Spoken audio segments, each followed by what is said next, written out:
It's great to be back in Kalgoorlie, one of the great homes of mining, and to think it was only a year ago that Pilbara Minerals had the honour of receiving the coveted Digger of the Year award. Critical Minerals and Pilbara Minerals were flying high. And in fact, I was reflecting the picture that you see behind us of this processing plant. Last year it was a photo of our processing plant, which was shown on all of the Digger's materials, and above our plant was a bright blue sky, and I remember thinking, how appropriate. How things can change in a year. So fast forward, it's still a very bright blue sky, but there is a bit of cloud cover passing through. And it's no surprise really, given that lows follow periods of highs, and the industry's had a very strong period of highs. In 22, pricing was 4 times the highs which had been occurring in 2018. So a massive rally in pricing, which has of course inspired a supply response in that regard. But in the case of lithium, the volatility is driven by a bunch of other factors. This is a new industry, and there is the combination of government stimulus, rampant technology development, plus different rates of consumer adoption all coming together at the same time. In response to this, businesses are, of course, rushing to capitalise on the opportunity. So out of all of that, we are witnessing a new industry. It has been volatile, and it's not a straight line, and I don't expect it to be a straight line anytime soon. Now, this volatility is something that Pilbara has experienced in our journey to date. It's something we've prepared for, and it's something we think about deeply. And it's our knowledge of this market and our expectation of volatility which flows through to all of our decisions. Importantly, how we protect against the downside, whilst also positioning for the upside for when that occurs, as night follows day. Now, with this in mind, there's 3 key strengths that we are effectively doubling down on that I think Pilbara has. Firstly, it's about extending our low-cost position as a scale operator. Secondly, it's about disciplined capital deployment as we look to grow the operation in lockstep with the market. And thirdly, it's about preserving our strong balance sheet. Now, what I'll take you through today is what that looks like, and then I'll finish with a couple of comments on the market. But to start with, for those who don't know Pilbara, we're the largest independent hard rock operation globally. We're estimated to be about 8% of the global lithium supply last year, as estimated by Benchmark. Our assets located 120 kilometres southeast of Port Hedland, the largest bulk export port globally, and we're developing one of the best assets globally. It's offering a 34-year mine life at our expanded capacity, and we have a pathway to increase production from the mine, which I'll get to a little bit later. Now, with that capacity flowing from the mine, we're also discerningly dovetailing that product into the right downstream opportunities for the purpose of more margin creation for our shareholders and to create a more resilient business through the codependent relationships that creates. So we have the benefit of developing and operating a very significant resource. Now, this graph here shows the larger hard rock resources globally, the ones above 50 million tonnes. What's in the grey is the explorers or developer assets, and the blue is the operators, and in the green is the journey for the Pilbara asset at Pilbara Minerals. So you can see in the green the asset growing between 2017, 21, and most recently the reserve upgrade we did this last year in calendar year 23 to the tune of 35%.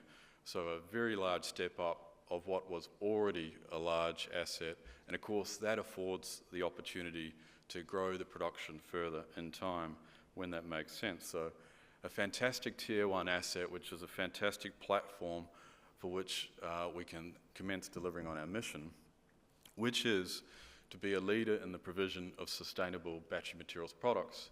Now, the way we think about that is through 4 key priorities in rank order. First and foremost, it's about the operating platform. It is the economic engine of the business. It's what's driving everything, and of course improving on that operating platform is also part of that priority. Second key priority is about growing the operating platform to full extent.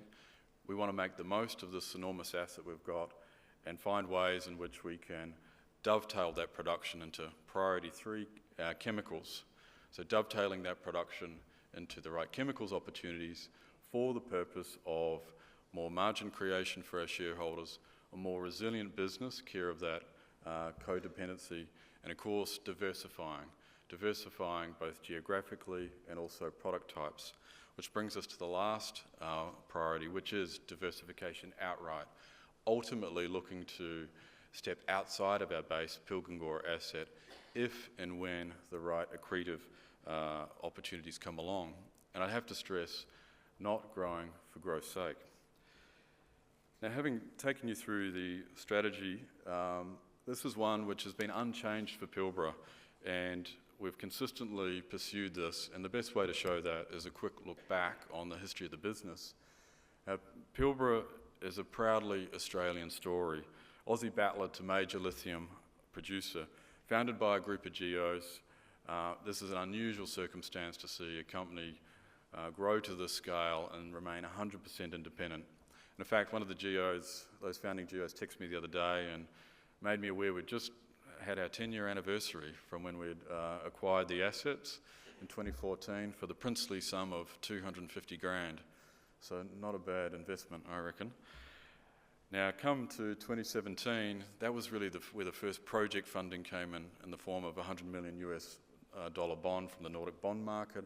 2018, the project was built just in time for the first major lithium downturn, and that was brutal, and a period which almost broke the company, and there's plenty of war stories from that period, but for me, the key memory was sitting in our customers' offices in China, waiting patiently, getting ready to plead for a sale.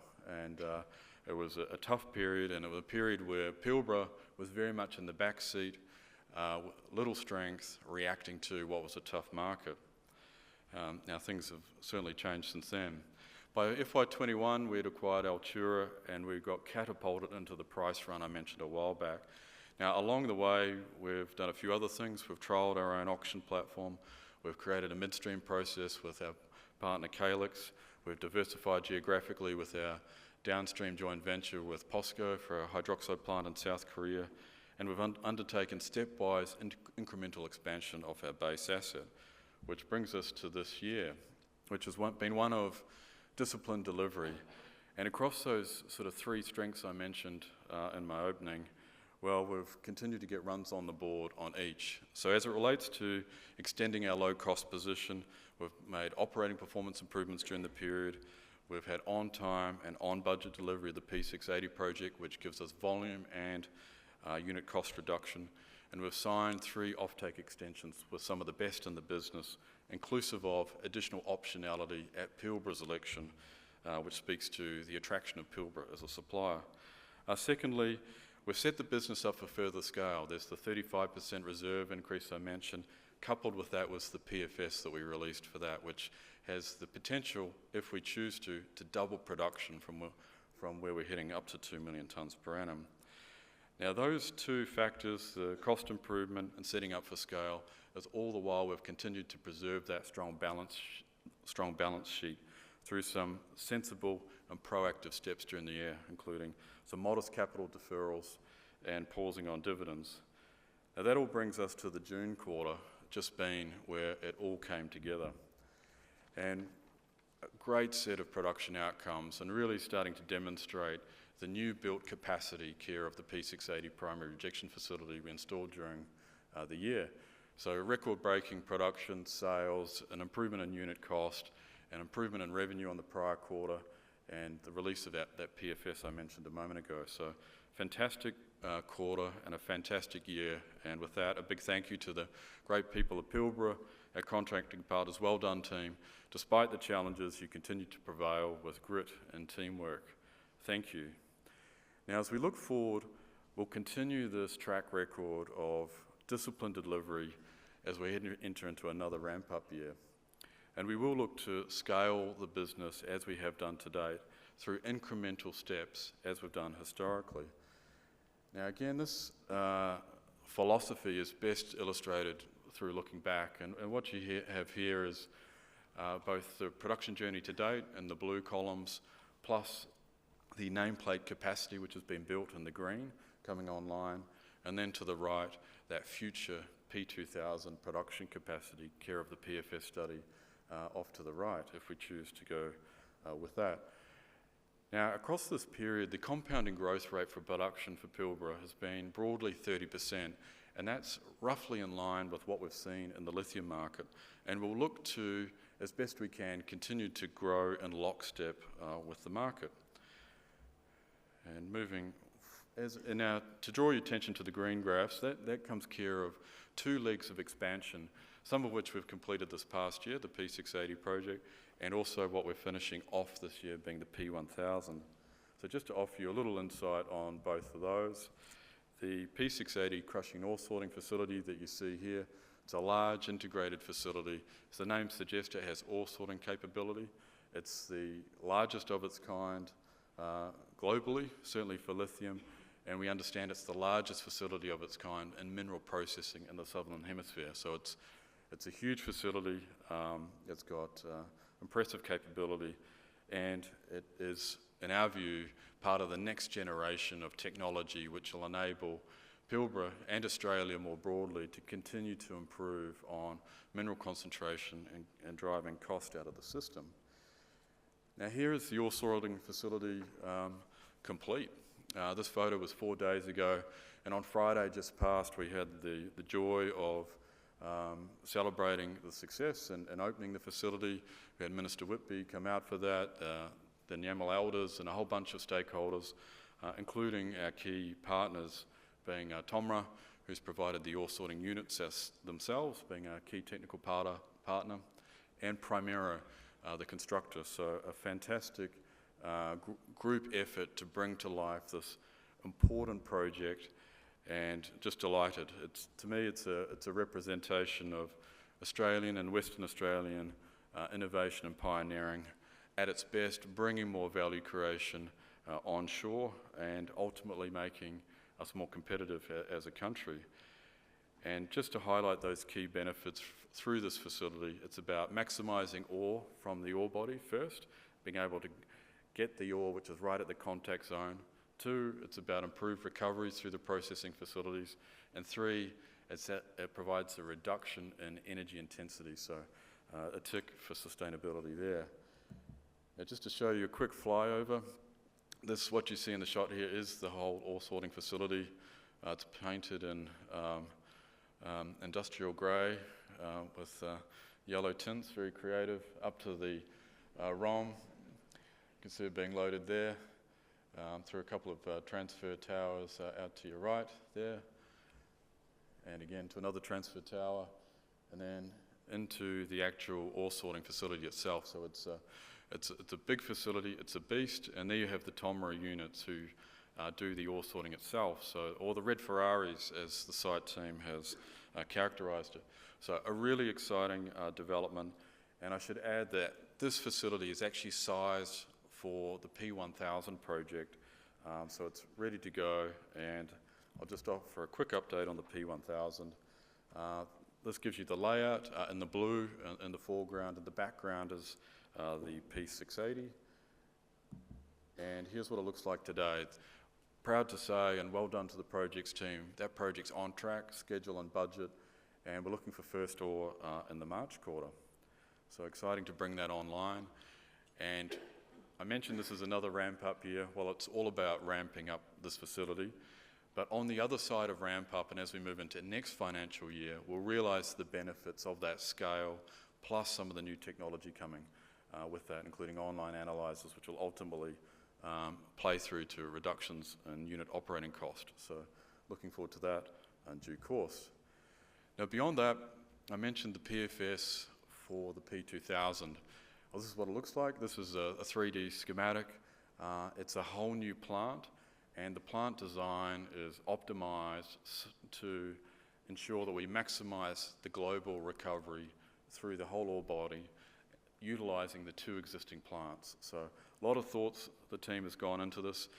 It's a PFS only. We've still got the next level of study to do, but it's a great set of preliminary outcomes, which include highly accretive incremental NPV of 2.6 billion and 55% IRR.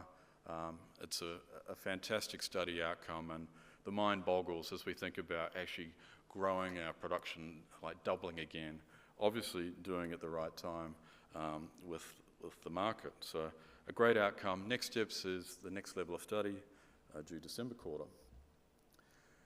Now moving to our customer relationships. This is a big category of thinking, and I just want to touch on a couple of key points here. For Pilbara, lithium is all about integration effectively, and it's about, there's a lot of reasons behind that with the qualification of materials, but for Pilbara, the key principles which guide us in this space are obviously about value creation, whether it's offtake or our downstream joint ventures. 2, it's about diversification, both geographically and through customers. And 3, and this is the most important one, short-term security of supply coupled with long-term optionality. And that really speaks to the offtake decisions that we've done historically. So we're in incredibly good standing. We've got the top shelf as it relates to chemical converters. And as it relates to strategic partnerships, with POSCO, we've got the hydroxide facility I mentioned. Fantastic outcome for Pilbara shareholders. One of the few battery hub ecosystems outside of China, given that there's car making, battery making, cathode making, and now the first hydroxide facility, care of our joint venture, and that project is busy getting ramped up. And with Ganfeng, we've agreed a study pathway here with the view ultimately to do a joint venture together. And we've partnered with Ganfeng with the idea of combining our strengths to solve this Rubik's Cube of what is the ultimate opportunity to go after in terms of downstream process, downstream location. So that's the logic behind that one. So Pilbara is in very good standing. As it relates to sustainability, we've made some fantastic steps in the year past across safety, power strategy we've released in the December quarter, and from a communities and engagement perspective, we continue to move forward in leaps and bounds. And that photo you see there is just the other week. We've started our Swagging on Country program with Nyamal. I appreciate other companies are doing this. It's a first for us. For those who haven't done it, do it. It was an absolute privilege and a pleasure to join the Nyamal elders and have a night out and learn a lot. We did. Now moving to a couple of comments on the market. Now I appreciate this will have been covered fairly extensively through the other presentations. As such, all I'd like to reinforce is the demand drivers shaping this industry remain unchanged.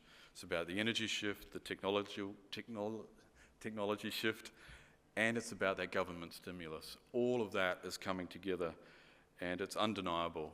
And just to highlight one fact, the IEA estimates that for this year, $3 trillion is being spent in energy, of which 2/3 is clean tech, inclusive of lithium and the whole lot, so 2/3 into clean tech. And it was only 2019 that clean tech started to yield more investment than fossil fuels, so it's coming a long way. And separate to that, EV adoption continues to take flight at different rates depending on different markets, and then there's the government stimulus.